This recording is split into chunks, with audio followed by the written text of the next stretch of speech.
recorded. And I'm going to read the required data. Pursuant to Governor Baker's March 12, 2020 order suspending certain provisions of the open meeting law and the governor's July 16th revised order extending remote participation to all members in any meeting of a public body, this meeting, the Great Barrington Affordable Housing Trust, will be conducted via remote participation to the greatest extent possible.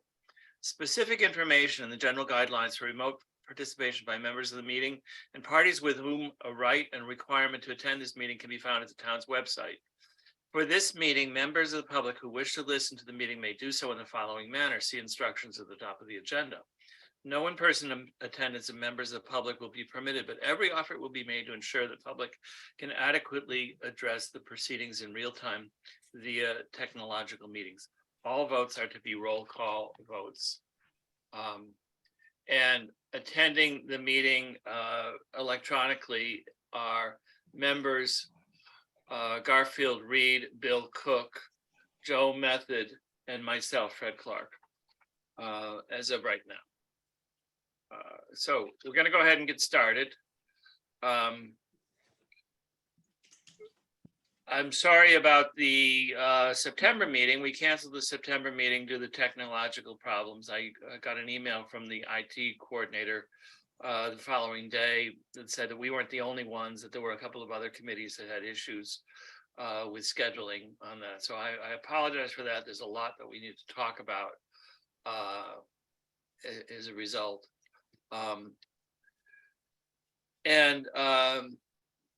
I just want to make a comment about some of the dialogue that went on the August meeting, and Amy, particularly you, I need to, basically apologize for the abruptness of some of the discussion, and hopefully we can do a better job with that. We need to do a better job of letting people speak. You were an invited guest, and we didn't, let you come in and do your presentation. I think sometimes when we send out early Zoom parts of the participation, people think they've seen it all, but in my experience, it really benefits from having you participate. So we'll try to do a better job in the future. That is my little spiel. I think the first item on business tonight is the approval of the minutes for the August 16th meeting. Can I have a motion, please? I move to accept the minutes as written. And a second? I'll second. Okay, any discussion? Hearing none, this is a roll call vote. So Bill Cook, how do you vote? Aye. Garfield Reed, how do you vote? Aye. Joe Method? I haven't reviewed them, so nay. But we don't need it, right? We don't need a what? I guess. We don't need we just need a majority vote. Yeah. So Are you voting nay or abstain? abstain. Yeah. And I vote to approve. So the minutes are accepted as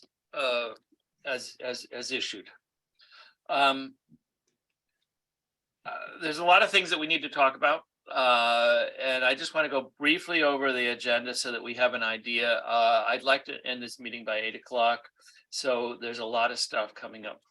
Most importantly on my calendar is the CPA, or the Community Preservation Act deadline. The first is the first deadline is this month, and we need to put in a dollar number, and then the follow-up will be scheduled later in November or early December. We basically need to talk about a budget going forward too, and in order to talk about a budget, we need to talk about some of the programs and some of the ideas that you guys have talked. So it's all kind of knitted together. Amy Turnbull is with us again tonight, representing the American Tiny House Association. And Amy, do you want to address our group and talk about a little bit of follow-up on the on your ideas?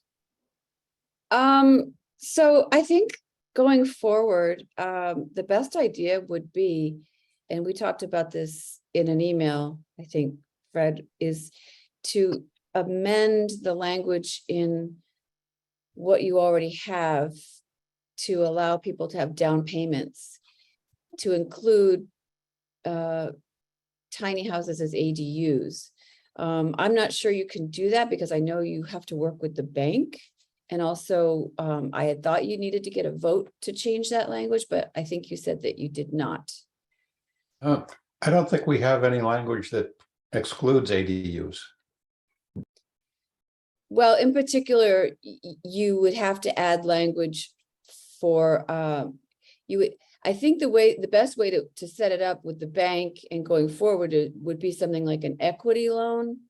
So I talked to the bank and the bank said they've hardly made any of those down payment loans, primarily because you have to be really poor to get one, and then you have to qualify, and houses are so expensive that the numbers just don't pan out. So, so a tiny house, if you took out an equity loan and the banks were amenable to working with the Affordable Housing Trust, and you said, okay, if you put in there, you could use this money to put in a pad, that, in my opinion, would go a long way to helping people get started to placing tiny houses. And once again, I want to qualify that movable tiny houses are much more affordable, especially if they're already existing, than building an ADU. But of course, ADUs are also important. So the problem I see is what we're talking about is giving the person who owns the tiny house a loan, which I think we could figure out a structure. No, actually, it wouldn't be the tiny house person. It would be the homeowner. We might need to have the homeowner be income qualified. So so it's 100%, right? Income qualification? Yes. Okay, and honestly, that would be your target audience. That would be your demographic, because the people who can't afford to build a conventional ADU would be those people. So these are people who probably have been in their homes for a long time. They may be struggling with taxes. Maybe their house is appreciated, but they still have to make a pretty hefty mortgage. And so they may not have equity, in the house, or enough equity to build. So when I priced out building an ADU, and this was, I don't know, a year or 2 years ago, it was going to be about $150,000 for, I think, like a 16 by 20, no frills, no extras kind of house. And so you got to imagine that it's closer to like 200 to probably 250,000 now. So changing the language to say, okay, yeah, we can give a loan to someone who owns a home who only earns 100% of the income for the area, if they want to place a movable tiny house, and we'll use that money to put in a pad, and then whatever else that entails. And then it has to be under our current structure, that loan has to be paid back when the house is sold. I actually, I had a long talk with Vermont. They do a lot of really interesting things, a lot like Oregon and California. And I talked to the guy who did a program to incentivize ADUs, and he said that he's sorry that he set it up that way, where it was a 20-year loan or a grant, because that doesn't really, because once that money's gone, it's just gone. Right. So if you could set it up as like a revolving loan trust, so that the people who move into these tiny houses can pay a certain amount of rent, and then you just have an agreement with the people who are living, who own the house, that the rent will be paid back into the housing trust for 2 years, and then they can start to recoup, their return on their investment. Then you can start to take that money and build it and make more placements. Yeah, that would work. I think we could structure that somehow. I think, so from my perspective, thinking about this, we have two options. Basically, a loan that needs to be paid back, on which we need to have some sort of filing on the deed so that we have a guarantor. We have some sort of, rather than just a personal note, we need some sort of a lien, if you will. Right, yeah, deed restriction, that's the way to go, in my opinion, shared housing and deed restriction. For this kind of, structure, or for, adaptive reuse. I think the other option is to provide a grant, an outright gift of money. But when we do that, we would need to have some sort of a deed restriction. It can be time limited. But, so it would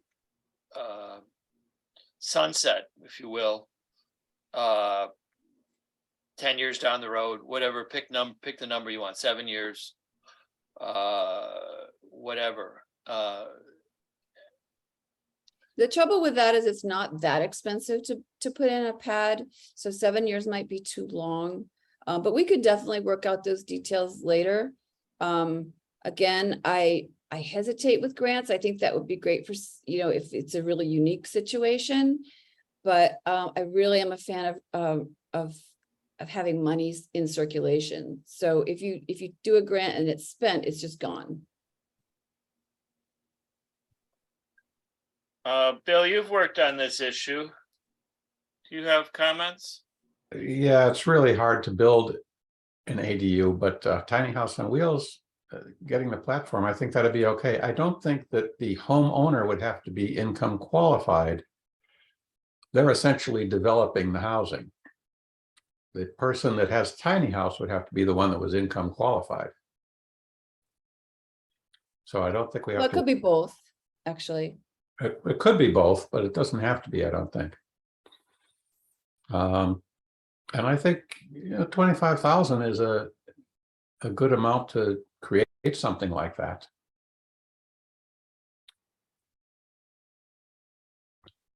As far as encouraging people to build ADUs in this current fiscal era, where it's $400 a square foot and 7% interest, you have to give them a couple $100,000 to encourage somebody to build an ADU that they can rent affordably.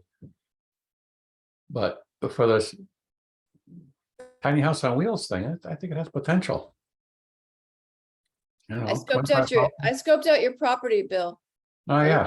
I looked at it on Mooney Mapper, and Yes, I met with Kate too, and I'm Yeah. waiting. I'm still waiting for an estimate from the guy that's going to do the work, but yeah, good luck with that. Getting folks out there is tough. Yeah. Really tough. yeah. So can we talk about a framework that we could go forward with, or and try to work on some of the technical details and try to put this in place? Or do we want to continue to look at things? Originally, when we talked, I was hoping that we could have a tiny house incentive program, whether grant or loan, that worked with an ADU program. In other words, a tiny house is basically an ADU under our code. And if we could develop an ADU incentive program, we could apply it to tiny houses, or we could apply it to the room over the garage. Yeah. So think originally, when I proposed this, I had said that when we do the demonstration project and we work through it as a pilot, that I could certainly, when I or someone else writes up how to do it and gets it to publish, to be published, it could include ADUs as well, because a lot of it is the same. So it could definitely just be for both, it's an ADU, you further qualify it and say it's a movable tiny house ADU. Yeah, I think it's definitely a new program, and I think trying to tie it in with the down payment assistance they're two different I think we make it a new program. It's an incentive program to create spaces for ADUs. I watch Chris's head when things come up. The planner. It's like, I'm- yeah, no. For those of you who don't know me, I'm Chris Rembold. I'm the Assistant Town Manager and Planning Director. Town You Plan. wear Yeah, I think it is a separate program, and maybe it'd be cleaner to keep it separate from the down payment assistance program. That way you could tailor it specifically to what would make an ADU or a movable tiny house work, whether it's a straight out grant for infrastructure or maybe a longer term loan that converts to a grant or forgivable loan. So yeah, I think as Fred said, it can all be structured, and definitely agree with Bill to keep the concepts a little bit separate. Yeah, very exciting. Anyone else, Garfield or Joe, do you have any comments? I just wanted to be clear on what the ask is for Affordable Housing Trust. Million. To be determined, I think. Yeah. I mean, I want to see it. Proposal. I want to see it happen. Which included a survey and a few other things, and I don't know whether we want to go all in for that or not. I mean, my basic idea, the basic idea that I would suggest is that we do a demonstration project. We do one project that might cost us more money, might, try to work out some of the details of these things. And that project is the one that we can then talk about and learn from. Mhm. And I don't know what the ask is. We spoke a little bit about this on our committee today, sub-housing committee, and kind of deemed that it might be something that we should be looking at, which is the affordable housing. My thought is, and it just kind of occurred to me, we're doing an incentive, which is a great idea.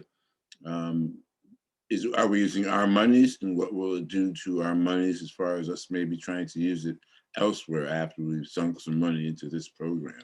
Do we have the funds to To address your question, we have the funds right now. We have about 245,000, of which probably 75,000 will need to fund the rental assistance program that we operate with Construct. So taking that into consideration, roughly 150, 160 is the money. This program would cost roughly $40,000 right off the bat, 40, 50 right off the bat, for the first project. Probably 25 or so after that. So do we have the power to incentivize, if you will? Do we have the monies? Is it something that the town has to do or not? no, we could do it on our own. So Our we have money money is to- not restricted. It's available for, quote, any housing a reason. Any So valid reason. so the 40,000, that's to do like surveys. It's to do surveys, right? I think the CDC is actually doing a survey. But I remember from the original proposal, it was basically to fund somebody to do the survey prior to a pilot. Is that the idea? Concurrently or before or after, there was some question about the timing of it. I think Bill was concerned about it. He wanted to do the survey first. Is that right, Bill? He felt like we should do the survey Well, first and then It do makes some. sense, but I think from what I heard from Carol at the CDC, I think they are actually doing a survey of some kind around this. I'm Yeah, not. if they're doing one already, we can definitely use that to our advantage if they'll share Sure. it. I like a demonstration project because it's really difficult to wrap your head around all of the minutia that's involved in doing this. And so I think if we do one that is, affordable, like I know Bill's going to be doing one on his own. But if we do it with the affordability aspect of it, and we show people, that it can be done, then I think they could get really excited about it. And I think you'd see your money disappear fairly quickly. As I said, at a couple of open meetings that we've had people speak up and say they have a tiny house and they've been looking for a site. Hmm. So there are at least 2 people that have come forward that in the last few months. So Amy, let me ask, are you prepared to go ahead with, sort of a turnkey operation to put something in the ground and do the survey and all that sort of things that you think are necessary? Or would you be? So I have a host in mind. And it's really going to come down to whether or not you guys are going to back it or not. So this is somebody who lives in Housatonic, who has a real estate neighbor. The tiny's going to be on her lot, but very close to this real estate person. So she wants to make sure it's legitimate and that everything's done correctly. So she needs to know how to do it, and she needs to make sure that it's legal. There's a lot of moving pieces. You have to have a lease, so we need some legal. Not Carol Deal, forget her name, but we got somebody who's going to come in and pro bono do some work for us, or at least very inexpensively to set up a lease document, because I think that's going to be very important, and I know it is to the person who is looking to place one of these. So that's the long answer. Yes, with a promise from the Affordable Housing Trust for a certain amount of money, I'm ready to go. So we could actually fund that before we go anytime now, right? If we decide to do that, we have some unrestricted funds that we can essentially fund this program to the tune of, I don't know, it probably is not going to be more than $20,000 to do the setup work. So the actual infrastructure, but then you're talking about, my time, or whoever, you wanted to, if you wanted to hire somebody else, I mean, you don't have to hire me, but, because there's a lot of things to be done. Mhm. A lot of time, a lot of hours. Yeah. So is 40,000 the number you're looking for? Original proposal was $50,000. Okay. And honestly, so 30,000 was sort of like a one-time, we'll go in and we'll do all the work. We'll, do the survey. We'll find a contractor. We'll do the match. We'll do all the documentation and have it ready, the graphics, the blah, blah, blah, and all ready to go. And so that was 30,000. And then 20,000 was a projection, because we're really finding, and I know Bill will back me up on this, to get people to come in and quote is really hard. But I think once we get going, like if the American Tiny House can say, oh, we've got 3 people, and I can find people who are subcontractors, electrical, excavating, and plumbing, and that they agree that, yeah, we'll come on board and they'll be our team, then I think it's viable. So you would essentially act as the developer. Hmm. Oh my God, please don't say that. I went to planning school. I was like, no, I'll be working with developers. No, I can't do it. I'm all about affordable housing. So, but I guess, yeah, you could say maybe like I would be I'd be a connector. How about that? So Chris, for technical, do we need to put an RFP out in order to award this money? I think we can ask for 3. Do we have to do an RFP? Which, Or could we call it engineering? well, it's over 10,000. Yeah, 10, over 10 it is. For some reason, I was thinking it was 30. Yeah, I think you'd have to do an RFP. It's not engineering. So what does that mean for us? We've already put the proposal together. Is it just a matter of retyping it in a different format-ish?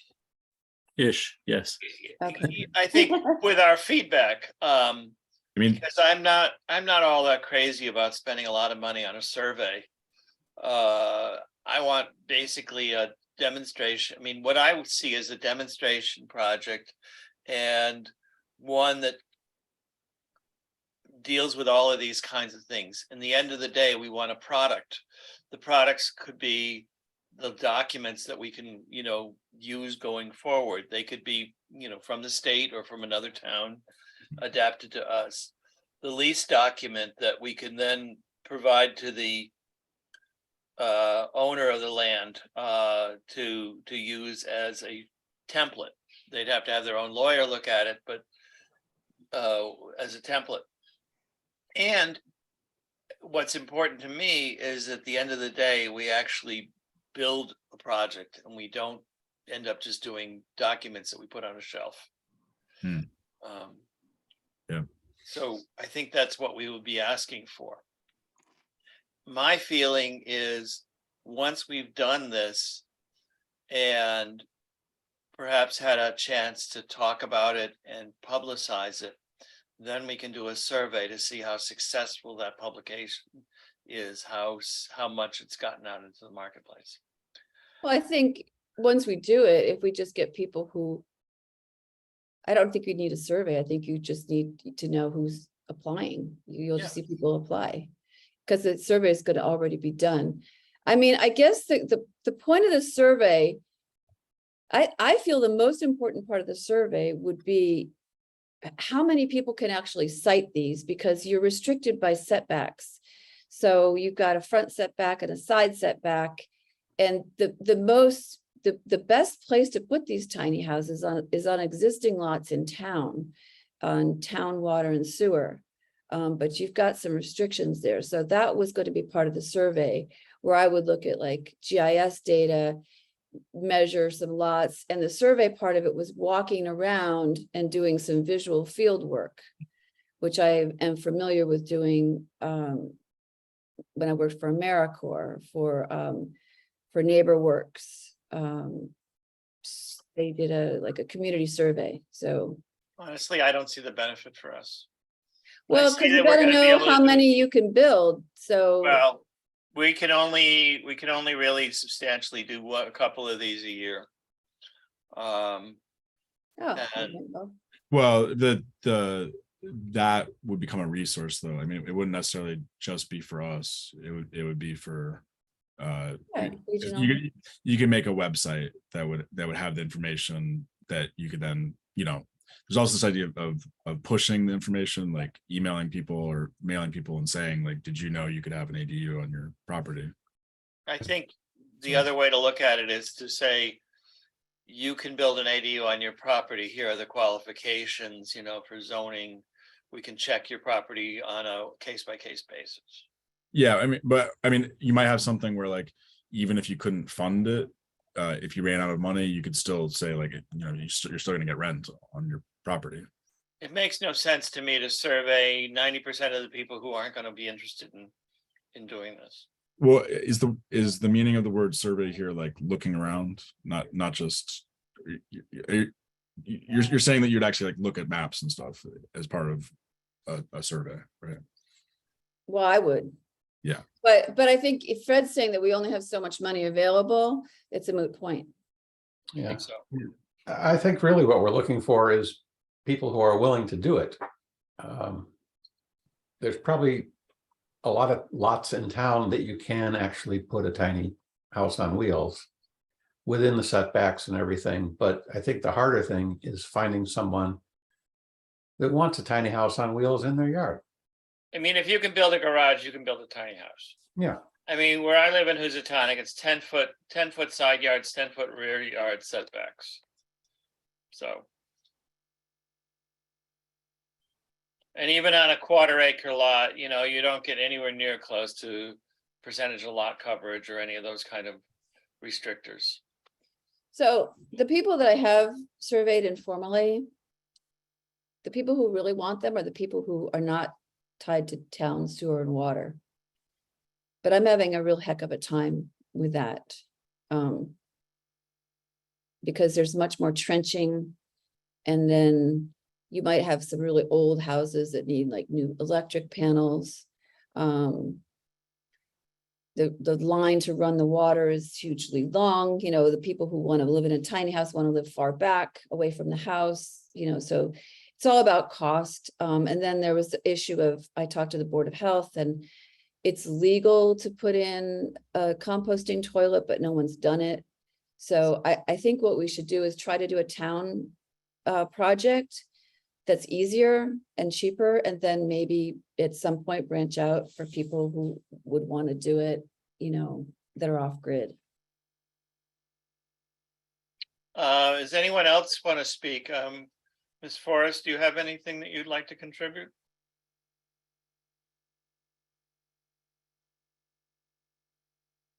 You have to unmute. I did. Yep. You can hear me? Yeah, we can hear you. Great. Hello, everybody. Just want to start by saying thank you all for all the hard work you're doing to bring this really important project to Great Barrington. I've been kind of following along in the background ever since I went to Amy's home when you had that little tiny home in your backyard and knew it was a possibility. I've been dreaming about building and putting a tiny home in a welcoming, loving community that I would like to be a part of for over a decade now. And I've been coming up to the Berkshires for 3 decades and supporting Tanglewood and volunteering at Kripalu and being a part of that community. And I very much would like to support this project in some way, shape, or form, not just from the background anymore, but I'd like to be the demonstration project, be one of them, somehow put a tiny house in Great Barrington on a piece of land. So I wanted to show up, I wanted to show my support. I have a yoga and mindfulness business that I was bringing into the education field, and it was a sustaining business model pre-COVID. But then COVID came and it closed all of the schools and my business disappeared overnight. So my income disappeared overnight, and I'm trying to build my business online again, or online, so that I can still support teachers, still support educators and students. And I need support, and I want to share my support. I'd like to be a voice to help bring this project to fruition in Great Barrington. I think that as forward thinking as we all are in this moment, it's really what our country needs on such a deep, deep level, with such tremendous affordable housing issues happening. I think we can really help to make a change in Massachusetts, in our country, and I really want to be a part of that. Well, that's wonderful. I'm sure you can provide Amy with your contact information. So, Yes. We're all set with that. In fact, yeah, I have like the perfect demonstration model, but there's too much of a conflict of interest. So, I don't know. And it may, okay, well, it may be, can I just say, it may be the demonstration model, or it may be something different, Bill, but I would like to put a tiny house in Great Barrington in the spring or summer, if we can all make that happen together. I think we've got the outlines of a plan. I'm going to work on it. I know the CDC, Community Development Corporation, is very interested as well. With the committee's endorsement, I can work on this and maybe pull in Amy and Bill or whomever else wants to contribute, and we'll put together something that we can try to move forward with. Does Great. that sound like the framework of a plan Yes. going forward? Good. Thank you very much, Amy. Thank you, Ms. Forrest, for your contributions. Thank you. We have a very short period of time and we have a lot of things to talk about. Have my hand up, Fred. Oh, I'm sorry, Garfield, I didn't see it. You're up in my corner. Yes. Please. All right. Part of this, getting this done is having people that will actually accept and or have the space to do this. So we don't really know if that's the case. And I'm thinking we probably need to get all our ducks in a row and find out and take it out there and see if it actually, and we're doing all this work, and what if nobody wants to do it? What if we got two people?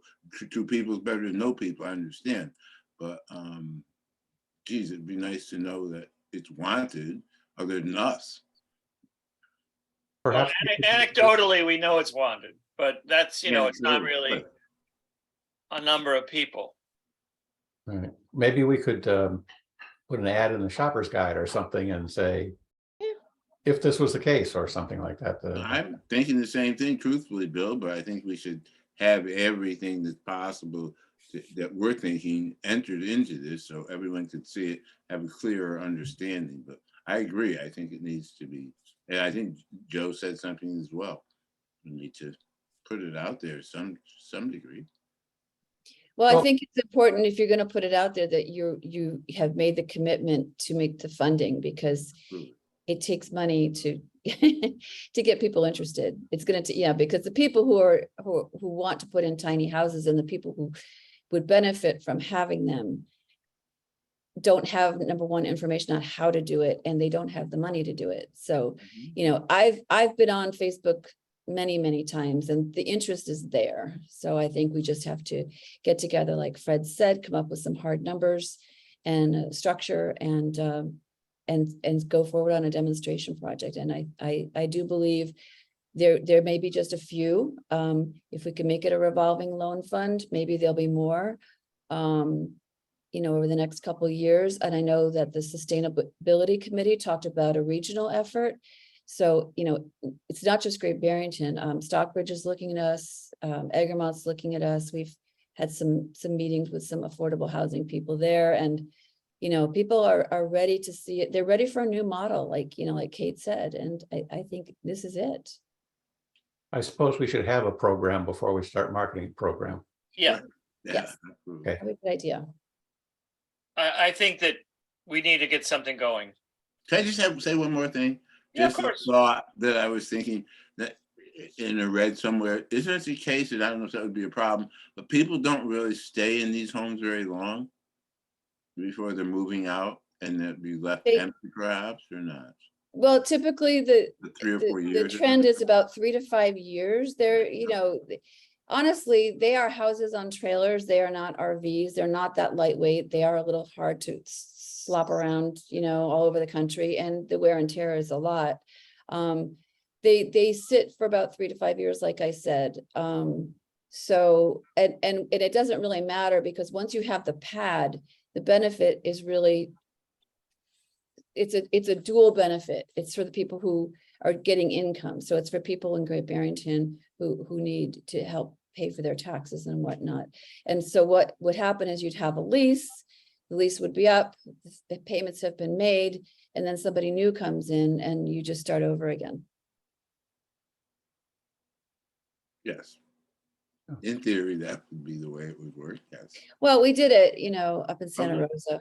So we do have some experience behind this. Okay, I think we've got a plan going forward, and I think we need to move on to the next sort of thing. I'd like to segue into talking about ADUs. Bill, I don't know if you're still with us, but I'm still here. I'm just eating. we didn't want to see that. You and Ananda were working on an ADU program. Do you want to tell us about it, or do you want to defer to the next meeting?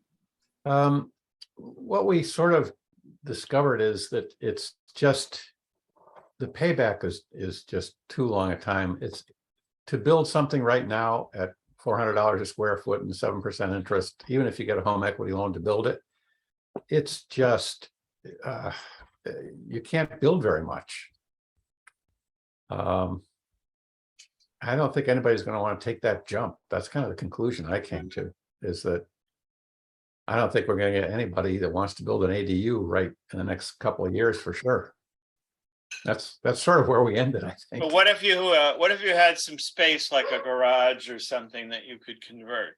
So that you weren't building everything, you had a shell. Well, yeah, that's possible. So I think that's a possible other program as well. We could have something for that, but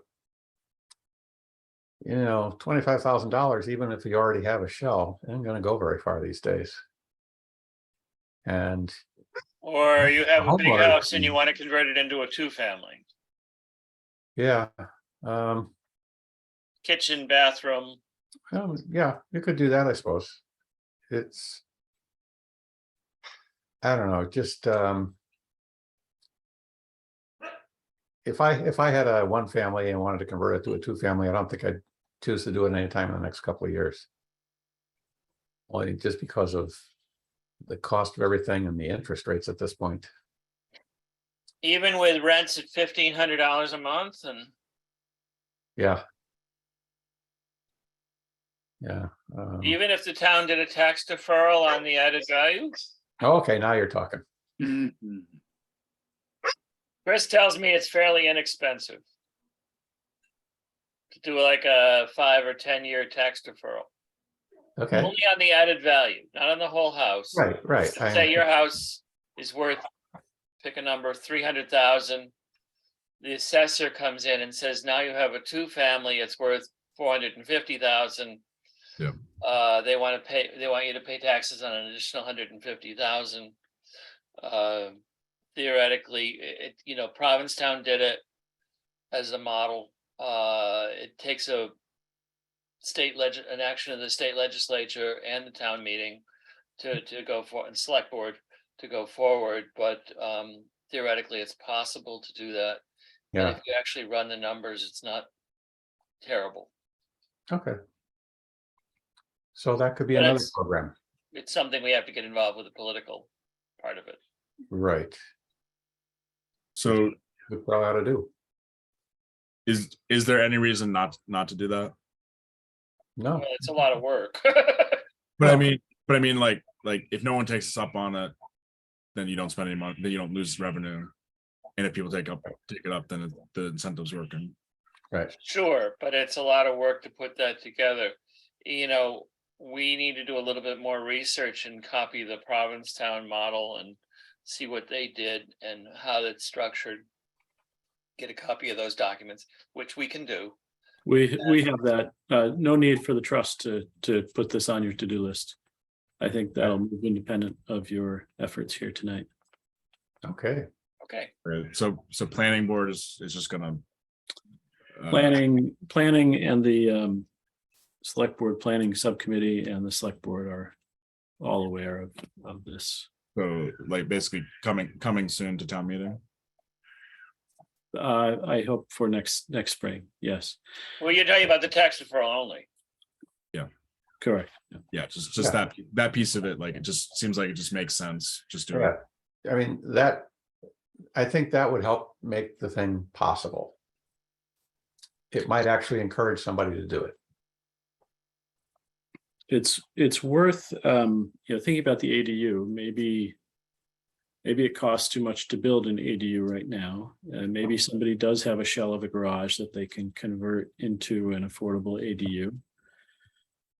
If they have down payment assistance grant, maybe a little bit more money from the trust, in addition to the 25,000 down payment assist. Maybe you have another 25,000 behind that. Because codes are really tough to meet nowadays, especially if you're just converting a shell. And maybe there's a tax deferral, so maybe it all adds up. And maybe somebody has an existing 2-family that technically is illegal. They got to bring it up to code. I think it's worth the trust considering using its funds for any of these types of Yeah, conversions, particularly of structures that exist that can be converted for, it's gonna cost, but Right. it's relatively more modest than building a new structure. Yeah, So long as it's deed restricted for a certain amount of time that you think is reasonable to a homeowner and or a tenant that is 100% AMI or less. These are all within your reach, especially if you have additional CPA funds. so I'm thinking about the CPA request this year, and I'm thinking if we have, 3 or 4 different programs like this, including then also the down payment and rental assistance programs, we ask for a larger lump sum that can be spent on any of those programs as needed. Because we'll have a lot of programs that we're bringing to the table. And why not just ask for just $500,000 or whatever to, We realize the whole CPA is 600,000 this year. yeah, we'll leave them some money. And by law, we can't ask, we have to leave 10% for open space and 10% for historic preservation. Okay. I so- know, and I know that, other members have said, well, that leaves 80% for us. Indeed. But may I remind you that there's a new chair of the CPA committee this year, and Who's that? we probably can't take all of the funds for all of the town. I think that probably the realistic number is we were successful with 200,000 last year. I am recommending 250,000 ask this year. That seems good. You don't want to ask for more? I think that 250 will be a reasonable maximum. There's going to be a lot of demand on the CPA this year from various projects.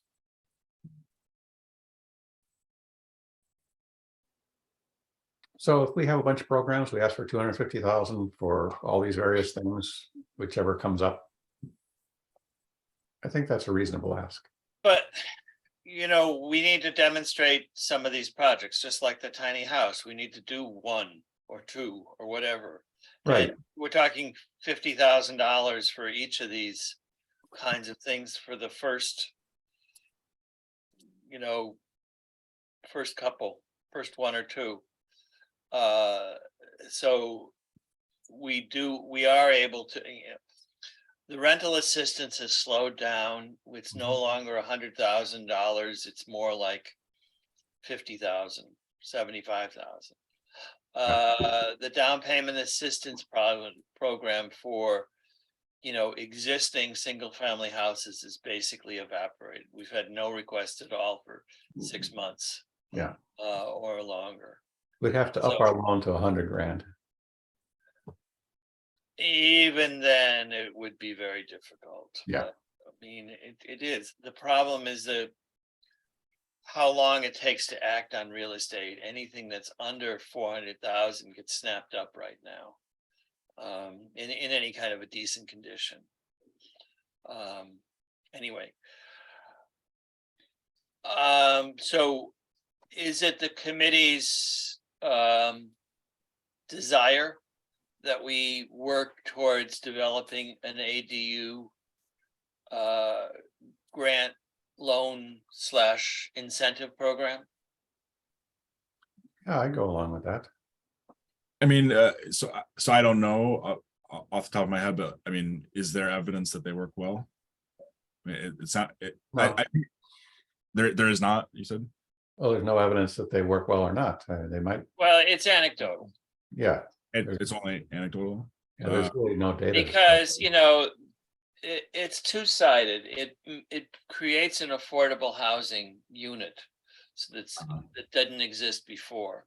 But it also provides income for a homeowner who needs money to meet their bills and taxes, mortgages, things like that. So anecdotally, sure. I mean, rather than have, a lot of people living in way too big of houses, this creates more housing on the same amount of land. Yeah, I mean, it makes sense to me. If it's being recommended by people who have like seen this in action, then I think we should expend our energy to make it happen because Yep, again, it's happened in at least Provincetown, and we have access to those kinds of documents that they use to create that. We can look at the templates and see how well we can adapt them to us. Moving along, because I really want to wrap up by 8 if we can. I just have one little thing to say. You did say that you wanted to make sure we all felt that was the way to go. So I guess you're asking for all our opinions. Opinion, not a vote. Okay, I'm not voting. I'm just offering an opinion. I don't have a problem with it. My only other thought is I'm wondering, and I could be way off, that we won't be so the tunnel vision with this, that we don't keep our eyes open for other possibilities and or other ways to expand, and not just, or do we really need just to focus right now on this one avenue before we Well, I think you made some good points, and Joe talked to me after the last meeting about doing goal setting and coming up with some milestones. So I put that on the agenda too, and I think that's a good point. I think that this committee, I mean, these are my personal views now. Not that anything else isn't, but is that we're better off creating programs that award money to nonprofits and others who can put housing in place. We don't have the staff time or the resources to build projects, to do another North Plain Road, for instance, which is taking probably 6 or 7 years between the time that it's conceived and the time that it's 100% finished. And while it does provide, 20 up to 20 units that didn't exist before, that's a lot of work that we really don't have the time or energy to be able to take on. So basically what I'm trying to say is we need to run programs in general so that we can incentivize, I like that word, affordable housing, rather than do projects where we're actually the developer and creating affordable housing. Okay. So there's one other program that we could have if we're having this collection of programs, which is some of the new rental developments that are being done, I think are open to getting some kind of buy down for a deed restriction on affordability. I don't know what they're going to ask, but I think it might be worth having a conversation with Ian about.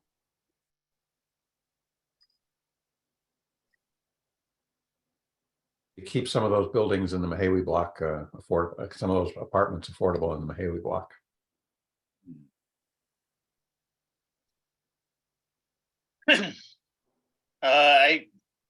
Is everyone familiar with the Mahawi block issue? It was in the Berkshire Eagle. Mahawi block is, in where the Mahawi Theater is. It's a very, very large early 20th century building that historically has had very cheap rooms and apartments in it. It's served as a very important place where people could get a room for $300, as little as $300 a month or $500 a month. The consequence, though, is that there really hasn't been any or limited capital investment, and there's a lot of repairs that needed. The building is really in tough shape right now, and the owner knew this, and they found Ian, who, depending upon, Chris told me, depending on who you talk to, he's either a saint or a devil who's, raising rents. He's basically putting in $2 million into the building. but he's very empathetic to the plight of the existing tenants, and has worked very hard to try to reach out to people like the Community Development Corporation to find places for them, find areas to do it. Because of that, empathy that he has, and because he really wants to do the right thing, it may be possible to request or propose that he create income qualified affordable units that are deed restricted. Well, there's probably going to be a cost to that per unit because he would get less rent, basically. He's not required to do that under the zoning code. Sometimes zoning codes have these things built in, which require a certain number of income qualified units. That doesn't apply in this case. No change of occupancy, that kind of thing. And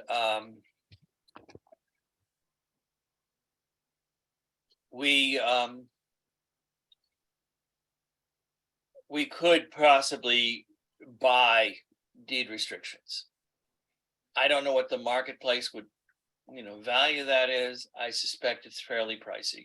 I don't think it would be a deed restriction. I think it would be just an agreement between the developer, a housing trust, that in exchange for X number of dollars, they would keep 2 of the units affordable for X number of years. How do we know that's going to be? He doesn't sell it on or whatnot. How do you qualify the income? I mean, I think it has to be codified. Well, if he sells it, he has to give us the money back that was not allocated for that. Chris has his hand up. It's probably a deed restriction, some sort of recordable agreement.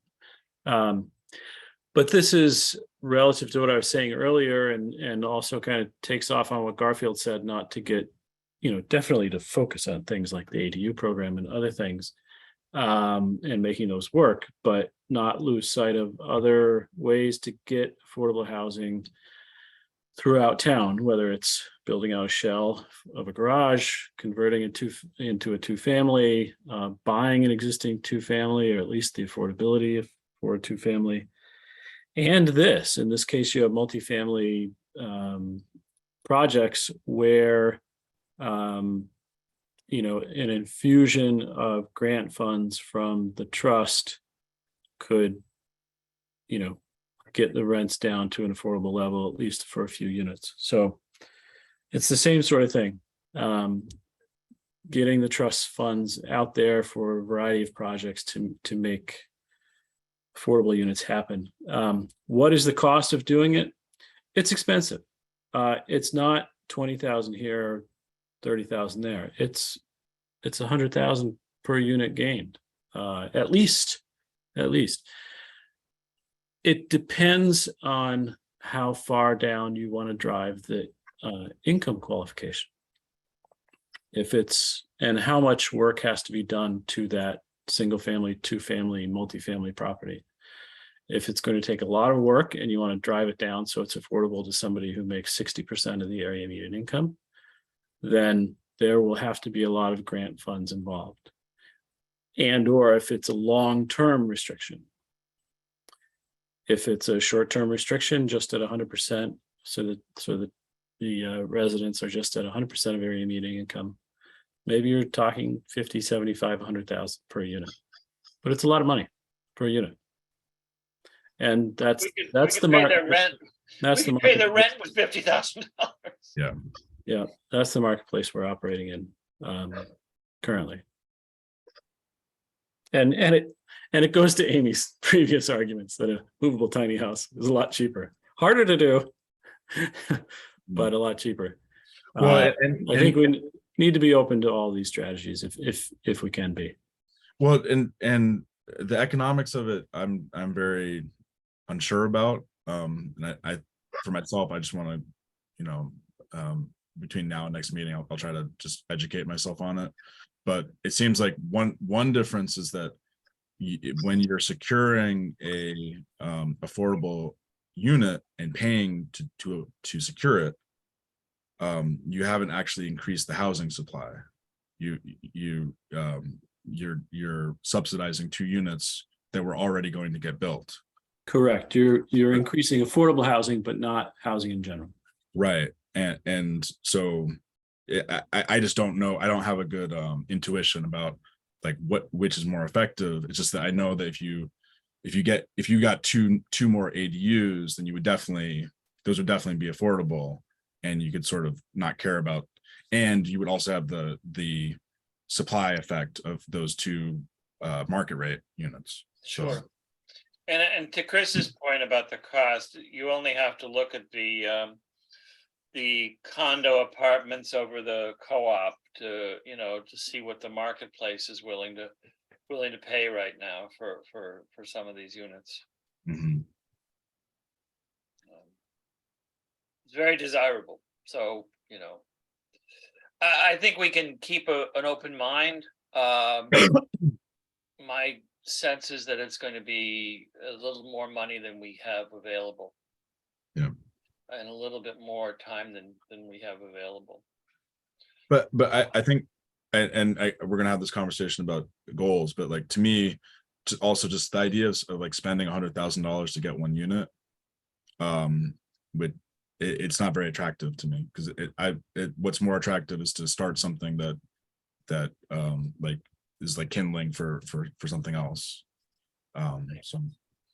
I mean, to go back to Amy's earlier point about a revolving loan fund or things like that, that's something that, has come up before. And so rather than just, I see us more trying to transition to being a catalyst for some of these things to happen. Maybe we don't, we're never going to make money. Maybe we don't lose money too much. But maybe we, spend some money and get some benefits for some of these things. Right. And I think that's one of the things that we need to talk about, maybe after we get through the CPA funding, we can use the meetings after this to have like a dedicated planning and goal setting meeting, November, December, say, something like that, or maybe after Christmas. Excuse me. And the other thing that I wanted to talk about was the ARPA funds, the American Recovery and Planning Act. Something.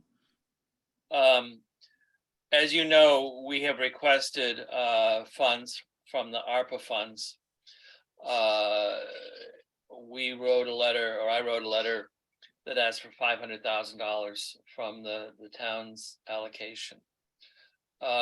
Technically, that money has to be spent before the end of fiscal 2024, I believe, because when it was granted, it was required that it, actually be used.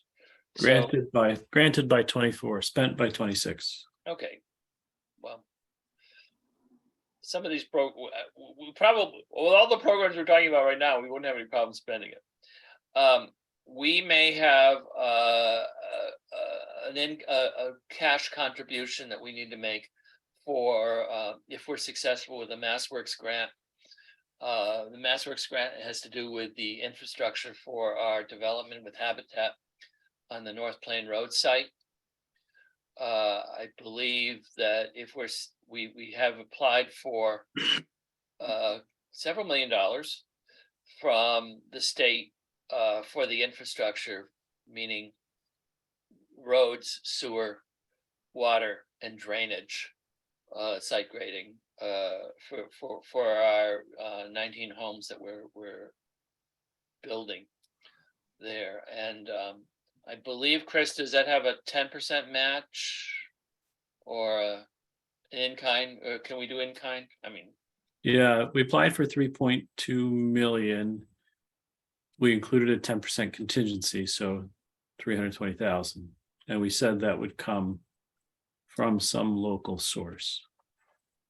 Which could be ARPA, could be other source. ARPA would be a good source. I'm sure you'd rather not do it from general funds. Well, yeah, Although you did say you put aside some money, anyway, to be determined. So hopefully that will come with some kind of funds that we can apply to some of these projects. Although there's a lot of people that are requesting those monies, including some of our housing partners, Construct and CDC. As you may know, the town has, I believe, publicly committed to providing Construct with enough money, several $100,000, to help with the down payment on the Windflower Inn project for workforce housing, which this board has supported, and I wrote a letter on your behalf in support of that project, because I think it's the best way to do turnkey workforce housing right off the bat. And I think it's a great use for ARPA funds, because one of the reasons we have the crisis in workforce housing right now has to do with coming out of the economic issues arising from the pandemic. So it's a win-win as far as I can see. More to come on that, when we have more news on that. In the meantime, the first phase of the Community Preservation Act, it's very simple, but it does require us to put together a number. And with your endorsement, I'll use $250,000. I don't know if you want to vote on that question or not. So, the next item on our agenda is a return to in-person or hybrid meetings. As you may know, we are allowed to continue Zoom meetings now, I believe, until at least the first part of next year. Right now, it could also be extended permanently or at that time. We also, a couple of Great Barrington boards have begun doing hybrid meetings where they've returned to meeting in person. I have one Thursday night that use the technology in the selectmen's meeting room to allow virtual connection over Zoom and have in person. What is your pleasure? What do you feel about? Do you think we should be moving to in-person or hybrid meetings, or would you prefer to stay on Zoom? I prefer the virtual world. Yeah. I have a very selfish desire to stay on Zoom because it's hard. Otherwise, it's hard to do with kids. So, just the time. Well, eventually we're going to go back to in-person. I don't know whether we're ever going to be back to anything that's fully in person, but hopefully, I think we lose something with that. Garfield, do you have an opinion? I'm okay either way. I was just wondering if the public actually cares enough to attend our meetings anyway, so I'm not sure if it would matter. Only if we're going to build affordable housing in their neighborhood. That's all I have on the agenda. Is there any other items that any of the trustees would like to raise? I have a scary thought since it's almost Halloween. I don't know if I'm to bring it up. How does the water look on our 14 to 20 home site there in Housatonic? Well, it's Housatonic water. So the water has some of the issues in that area. Carolyn said they were going to put filters in every house. Every house is going to have a whole house filter. I think the preliminary infrastructure cost included filtration, I believe. Yeah. Well, that's a good thing. But we are planning on using town water. Or I'm sorry, Housatonic Water. Yeah. Not yet town water. What do you think?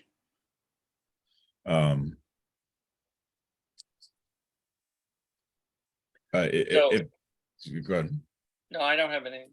If that's addressed, then I wanted to ask Chris if are there items on the letter that you sent to the select board that just like the different ideas that we could be pursuing? Are there things on there that you think that are specifically things that the Affordable Trust Fund that you would recommend that we push forward that we haven't talked about? I don't have it in front of me, but there's, I think the trust fund's role will be primarily in funding programs like the ones you've talked about tonight and funding your partners, Construct, et cetera, CDC, et cetera, in in their projects. So primarily as a funding source, assisting homeowners and renters directly, assisting your development partners. So the planning board will probably focus a lot more on regulatory issues. The select board will do a little bit of everything. And of course, there's always a role for the trust in development, but as we've discussed in this forum before, it takes a lot of time, and it's probably not the best way to spend our time to be developers. So we'll be sure to partner with others in the area. Okay. Yeah. So I think some of the ideas mentioned there were purchasing, I think down payment grants was mentioned. I think purchasing affordable housing restrictions and those sorts of things are really good rules for the trust. And those are all things that you could include in your request for funding from CPA, should you wish to do that. Just being open to all of these strategies. I think it was really a way for, I'll say the planning board, but also for me, just as a staff to all of you, to make sure that we were all aware of each other's ideas and just to keep communication lines open. It's easier to do that sometimes than to convene meetings of 4 or 5 different boards trying to find a convenient night. And frankly, for me to attend the meetings on different nights of 4 or 5 different boards. So really just to get the ideas out there in front of you all for consideration. Yeah, I did have one other thing. I was meeting with a builder that I'd worked with, trying to get a sense of how much an ADU would cost to build and so forth. And she said that she had a property on Pope Street that had a house on it that they were planning to eventually tear down and put up 2 duplexes. But they're too busy. They're booked out to, they're booking in 2024 for construction now. So she sort of offered it to me and said, you know, 140,000, it's yours. And I said, well, that's fine, but we're not going to develop it. And so I sent something off to Carol Bosco-Bauman at CDC, but I haven't heard back yet, but she wants to follow up on that at some point. So that's another project that we might think about, but I don't have enough feedback from her as to whether we should go forward with it or not.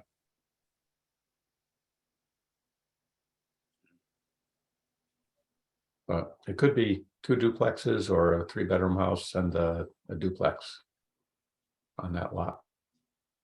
Site, as you all know, site acquisition is a really powerful tool that this body has, and Yeah, and other boards don't really have. So right, so that's on, and she's willing to wait around for town meeting or whatever approval. So we could actually put it in as a proposal to the CPC this year if we have a developer lined up. I wouldn't want to bring it forward if we don't have a developer lined up, because we're not going to develop it. Well, I think, well, yeah, I don't want the town to be stuck owning a piece of property without a developer connection. Let's see what CDC says. Okay, Um, maybe you and I, Fred, could meet with Carol again and somebody from her board and see if they have any interest at all in a project that small. I mean, 140,000 is looking cheap these days, but It is cheap. for that, but I don't know what the other kinds of limitations are. You'd have to RFP for that developer, but hopefully you'd, in a small community like South Berkshire's, everybody would support just one good response. I don't think it'll be an issue. Okay, I guess we're gonna continue that one to get some more information on it. Does anyone else have any other comments? Well, can we Anything- just, It can be about anything that we've talked about or whatnot. I'd like to, go through and just let everybody have a chance to talk and, but to move towards wrapping up. Joe, you had something to say? I mean, I want to give, if anyone else wants to talk, but I just want to see what's the next action on the planning for the move, the tiny houses. Okay, that is in my court. And basically, what I want to do, what I will propose is putting together an outline, working perhaps with Amy, of how of the parameters. What are we actually asking for? Hmm. Towards the goal of putting together an RFP for that would have to be advertised. So basically, between now and the next meeting, which is tentatively scheduled for November 15th, we would craft the language for an RFP that would include what we would expect.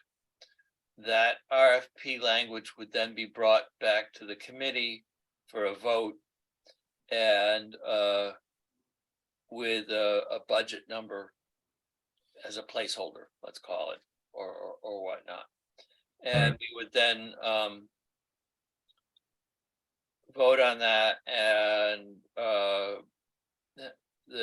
have our staff, which means Chris, basically put it out on the street to see if we could get proposals. Will those proposals be only for local nonprofits? Because we were kind of left out of the loop for ARPA funds. Is that going to happen again? No, under state law, the proposals would be open. Under the state procurement law, And the RFP we stays can't open, restrict it, basically. and has to stay open for a certain amount of time. I worked in New York State, so I get confused, but basically I think it has to be on the street for 2 weeks. Okay. And Can I? So between one meeting and the next, if we could get it out, we would then have to develop criteria in order to evaluate the proposals. We would develop criteria before we sent it out. We would then use those criteria to select between and amongst the submissions that we might receive. Okay. How much of this do you think we'll need to have to bring in front of the CPC? We don't have to have it all worked out because that part one has to be in by the end of this month sometime before our next meeting. I would like to do as little before the CPC as I could. Okay. I think that if we had bigger pockets and lots more money, we could go ahead with a lot of these projects. I think we need to have a budget to look at our available resources for right now. I mean, the request for the CPC is for money that we wouldn't be getting for another year, essentially. It's our budget for 23-24. Money that we'd be spending 18 months from now. So what we need to do is to look at what between now and next summer, in this budget cycle, what funds do we have available, and what items have we already committed to, and what items can we afford to commit to again? Your project on Pope Street, might take 2/3 of our budget.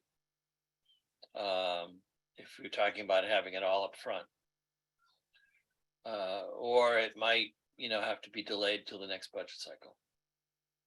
Yeah. So Joe, I don't know if I answered your question. It's basically, we're gonna put together an RFP for the tiny house. Sure. And Can I work with you on the RFP? yes, please do. Yes, volunteers. I like volunteers. Okay.